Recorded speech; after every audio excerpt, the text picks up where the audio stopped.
Seconds remaining.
Which is the way that Io interacts with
or mid one, because OD, because of Splash, he's really good at taking camps now. So who's playing, this is not what I thought we would see. This is a Kuro OD, this is a Kuro Underlord. yes, And I'm not sure whether they're just going to keep the roles from the previous game, but yeah. it's definitely not a hero that can be super effective as support, because they're the biggest issue. Well, the biggest issue that Underlord has,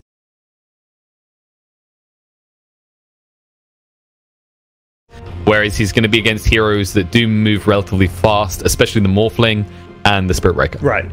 And it's just, I mean, the way Underlord works as a hero in the pro game, he needs to have that Pipe Crimson online by 25-ish minutes. That's what allows him to be in the middle of the fights, cleaning up these enemy heroes. If he doesn't have those damage mitigation items, he is a strength hero, not much in the way of armor. He just goes down before that aura and that firestorm damage over time can really start to. Now remember, Alan, everything's accelerated. You say 25 minutes, you probably mean 20. Yeah, that's a fair point in this patch, and it's not only are the average match duration shorter, but it's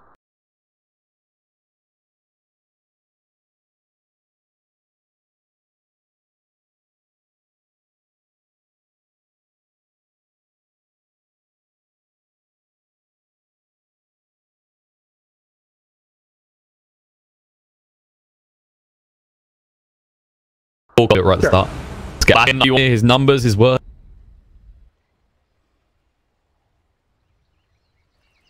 The way that Liquid usually plays this is you draft it early, the Broodmother, instead of late, but this is I'm going to be up in your face. And with the new layout to the jungle, it's going to be interesting, very interesting to see how he plays around this mid lane, because it used to be if you were winning your lane, you preferred to be on Radiant side because you got behind the tower and just absorbed this entire area. Right.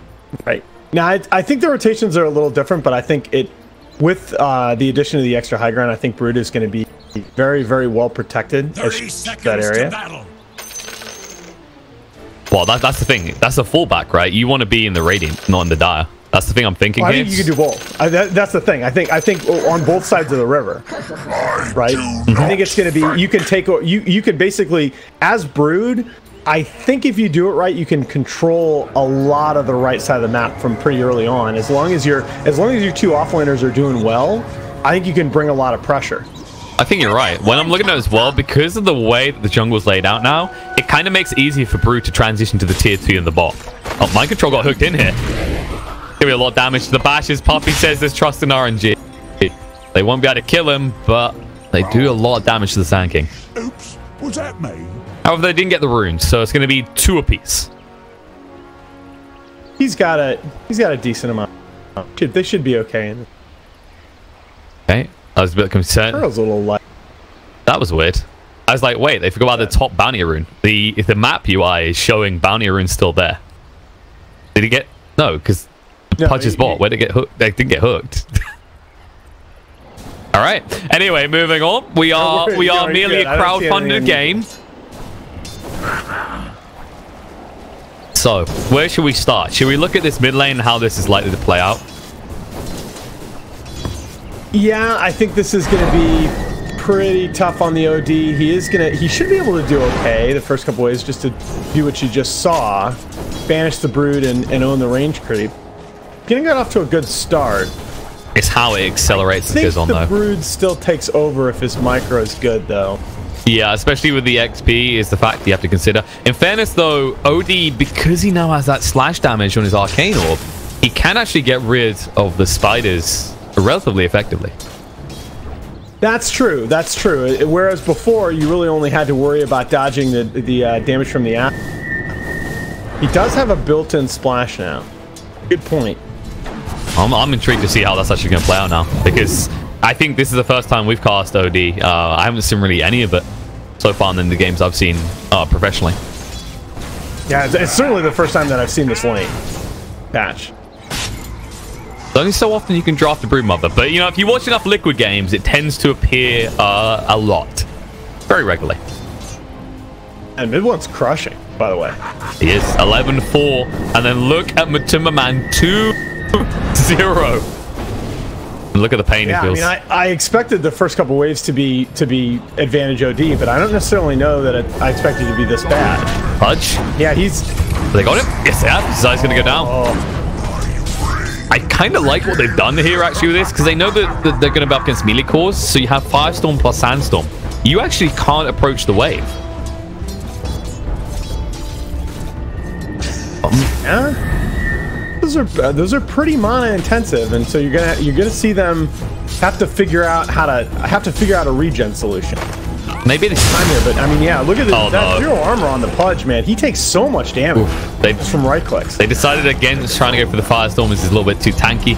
But I think what I'm feeling might happen here is, are we going to approach the secret logic to supports and offlaners? Just share the farm, get soul rings on both, then spam spells. I mean, Mango's going to do it for a bit. I mean, you know, the thing about it is, I'm not sure that it's going to end up being relevant in the bottom lane, because I think you got to do something about this mid lane here. Absolutely. Well, hook. Oh, no, that's a nice I can't get it. He almost got it, but the melee creep got in the way. He had it. This is the frustration of Dota, right, folks? Everyone's like, you know, oh, yeah, it's 5-on-5. No, it's not. You have to count the creeps, because they're always working against you. Yep. I think you're right about this mid lane as well. The thing that I like observing mid one early on is when you saw him aggressing, he made sure he never used too many arcane orbs that he went below half mana, so that if he does get jumped by the spider army, he does enough damage still to just get rid of them. Yep, it's about safety. It's also about just controlling the RNG just a little bit, getting those auras procs. Well, here's the good thing for Matumba Man, because he's on the dire side, he has easy access to that jungle. That's old OD. I'm going to do that. Yeah, yeah. So I went in a pub. I'm going to do that a million times, being like, what's happening to his mana? Yeah, I went into a pub and I'd done this as well. Like my thing is, I'd forgotten the changing on Arcane Orb, so I was like, why am I doing no damage? And I was like, more mana you've got, more damage you do, as in more mana left in the pool. EH is going to be able to tether away, but taking a lot of damage from these. Nishan's got to be a little bit careful here. That's a holy missile. It won't reach. No, are they going to kill? Oh, that's close. Close. He'll be fine, though. The missile wasn't close enough to interrupt the TP. He'll make his escape. They almost had enough damage there, actually. They just had the balls at the ready. Sadly, GH did not have time to get them out. As it goes, though, that's decently efficient because it buys the Absol a bit of time to be able to farm both these camps. Nisha's going to be back in lane. He might miss one. He'll be fine about it, though, because at this rate, this mid game is all in the hands of mid one, who is building a sizable lead. It's going to be interesting, right? Because at some point, mid one is going to need to contest the jungle. And that's where he's going to open himself. Absolutely. Because Matamoman is saying, all right, fine, you know, you're giving me a hard time in lane, but I can farm incredibly efficiently and safely here. And also, if you bring the right heroes, you can kill mid one pretty easily. For example, Sand King. Absolutely. And the big thing in that calculus that you need to talk about is that mid one can't really take his tower when he goes and does this. That's one of the big weaknesses of OD as a hero. You know, OD can farm the lane fine, but he can't really put tower damage on it. Oh, the top GH is going to go down. The Absol as well in return. Now Nisha's here alone. He's going to get... This is the money matchup here. Nisha. He'll be out of waveform away. He saves more than enough mana. Miracle will try and farm up the Eidolons though as GH arrives again. And double value gain because there is, of course, creep camp in. Yeah, Nisha farming, you know, falling behind in levels here. He's just hitting level 4 here, and that's the second time that he's had to back off to regen. This time he's able to use the shrine instead of the base. And another big deal in that is that Miracle has just hit level 6. So with a little bit of mana, the cooldowns can come out. They can find kills being on bot lane. Kills might happen here. Mind control. This is going to be a charge on him. Xylon HP, but doesn't care. Mid one arrives with the rotation off the back of the DD, and they find the core kill they were looking for. Yeah, and that's the thing. Mid one really has to do that because he can't. And this is why I hate this hero. Like, I'll never pick this hero because he's just no threat to your tower, right? I mean, the Brood can do whatever he wants, but you have to be able to find something to make plays happen. He's trying right now. They see Matamoman. This is ballsy. This is huge. They can do it with the DD though. Can they keep vision long enough? No, they cannot. Close, but no cigar. Oh. He might have got that with Sandy's clips. No, he wouldn't have. It's only 2 points in the arcane orb. And it's that's actually sort of nice timing, right? They recognize that they'd probably gone and shrine up and activated the shrine early on, so they don't have to worry about fighting on an active shrine. While that's happening, there's action everywhere else. As Zai falls, and then in reflection, the Absol falls in the top lane to the combination of the Io Gyro. So a lot of blood being spilt in different lanes. And the focus, no matter what you look at, always comes back to his mid lane for Secret. It's like I said, mid one, what can he do? You know, this isn't his typical Monkey King where he can be this type of hero that needs to go and find kills all the time but can do it quickly. He has to casually walk over. Yeah, I mean, it's the thing that he's had such a huge advantage in the mid lane, but you know, the net impact of all of that for Secret has been one bottom lane rotation that gets a not so important kill. It will be interesting though, because Liquid will eventually almost hit the hook on Miracle top here, but he's going to be fine. Instead, Niche has been pressured pretty hard here, as is the constant story at the moment by the looks of it. So my man, he is just going to sit in the jungle as long as possible. He's going to go for Diffusal first, which is a short shout against mid one, but there is a concerning item being built on OD. And while that's happening, Zion is off lane. Uh-oh, he'll hook through, but it won't matter. He'll be able to find him. Niche trying to farm against this. Low on HP, gets stunned up, and doesn't get the strength morph off the time. Look at this, the rotation. Puppy, he says, you want to be under the tier 2s? Fine, I'll leave you there. Miracle goes down, Sans Eclipse to ensure it. GH trying to escape, but there's the Maleficus. He isn't getting out here alive either. If you go with a gyro, you die with a gyro. Yeah, that was really cute positioning by Nisha there as he backs off and uses his adaptive strike to push Miracle toward his own tier tower, knowing that the backup there is coming in from the Spirit Breaker.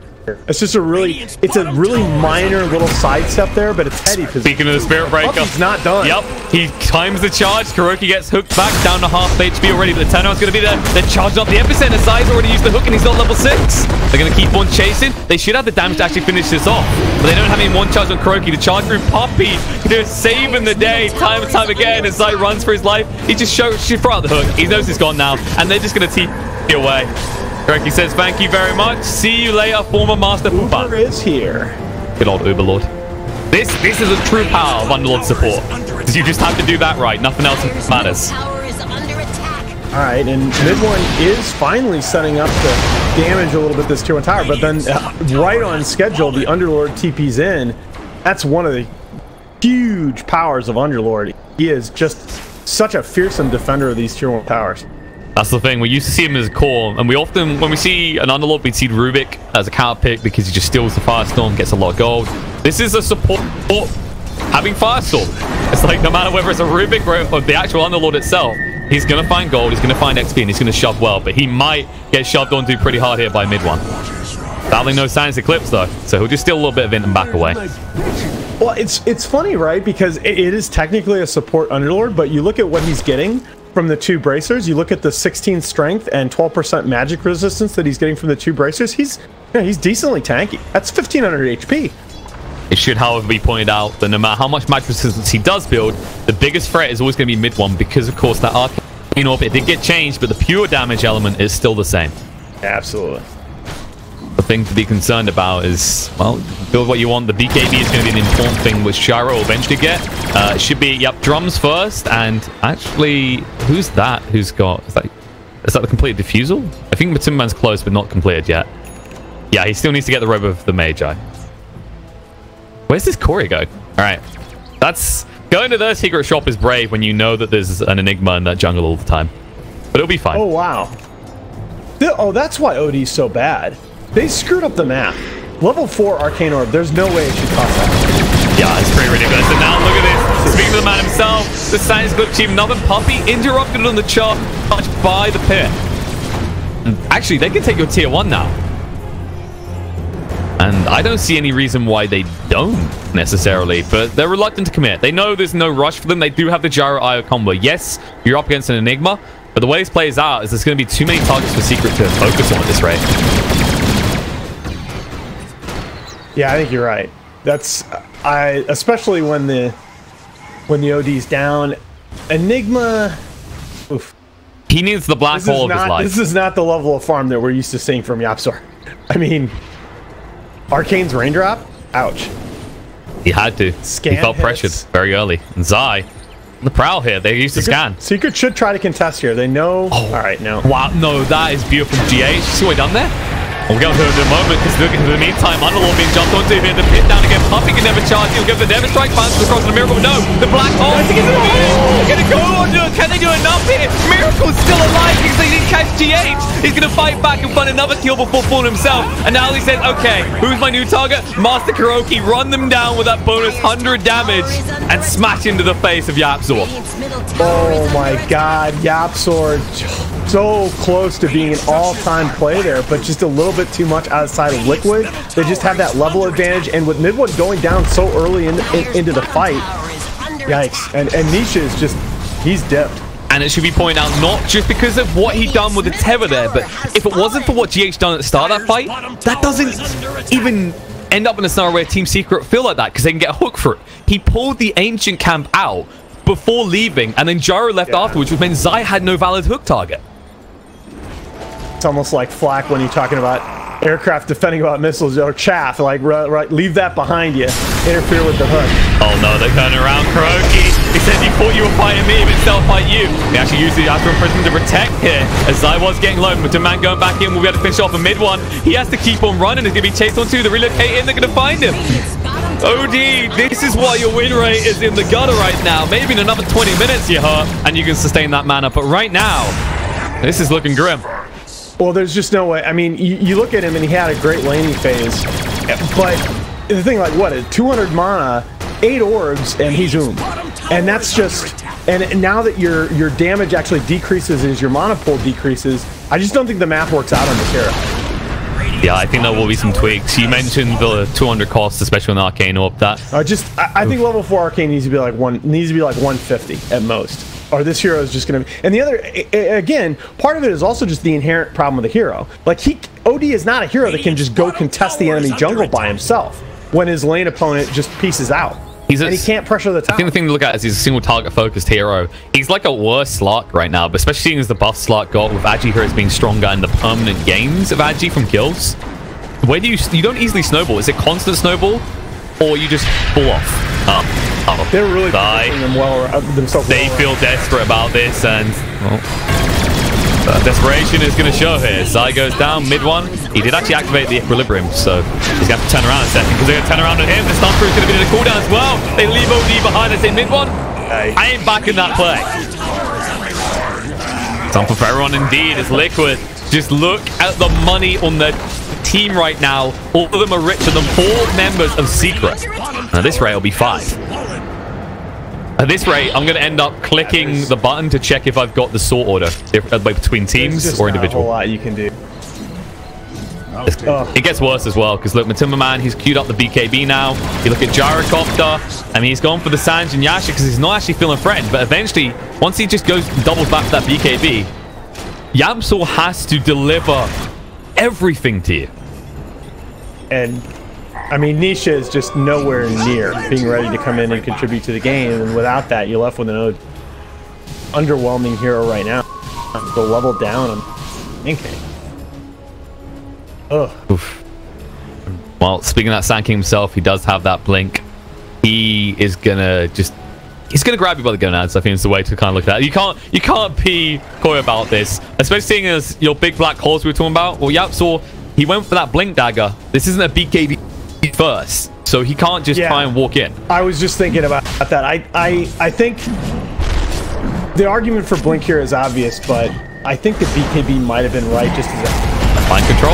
Epicenter got channeled in time. No, they're going to try and turn around on him, but it's so damn tanky. They arrive now. The cooldown's coming in. They need him away. Sanix lives on the back foot for mid one. He's been found alone. The black hole from Yamsor, but the Astral's been used. OD's not there to do the damage. Kuroki's going to live long enough. They'll turn around to mid one as well. They'll finally drop the Underlord, but they pay the price as Nisha is the only one left alive on the side of Secret.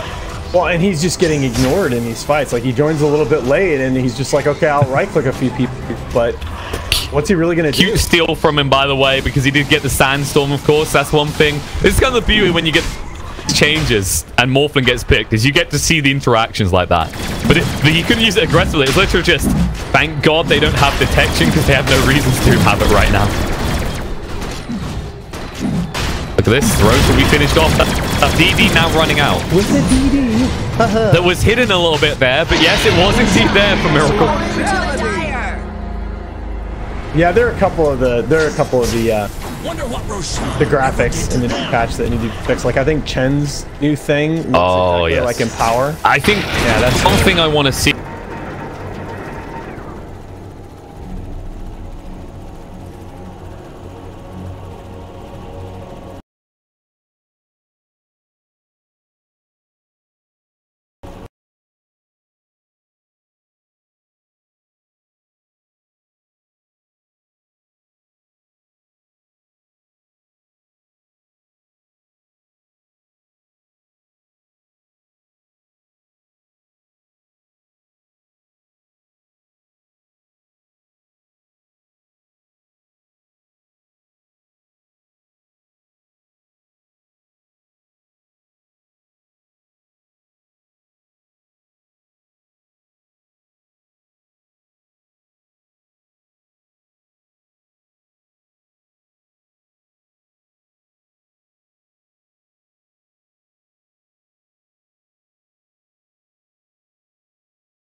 Team Liquid's turn to pick.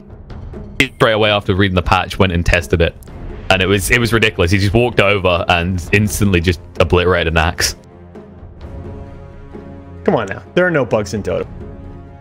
It's interesting though, because I don't think I've seen a single Tusk game. Remaining. Which, with the change to the map, especially with all these new choke points, it feels like the type of hero you would expect to see at some point.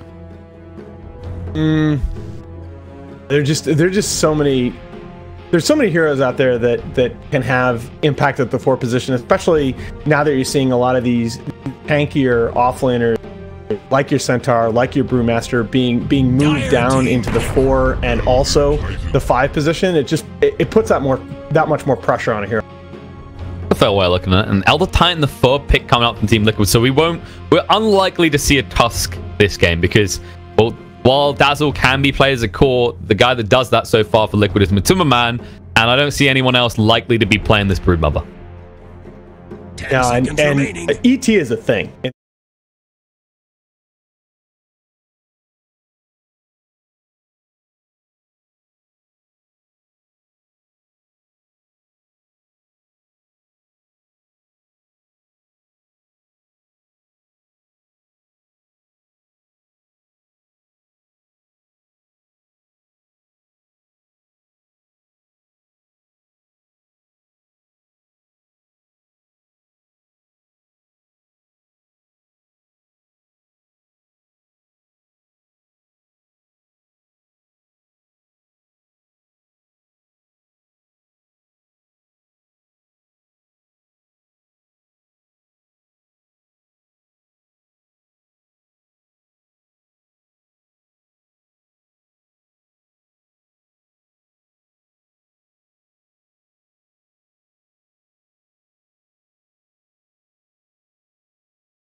Really matter because Elder Titan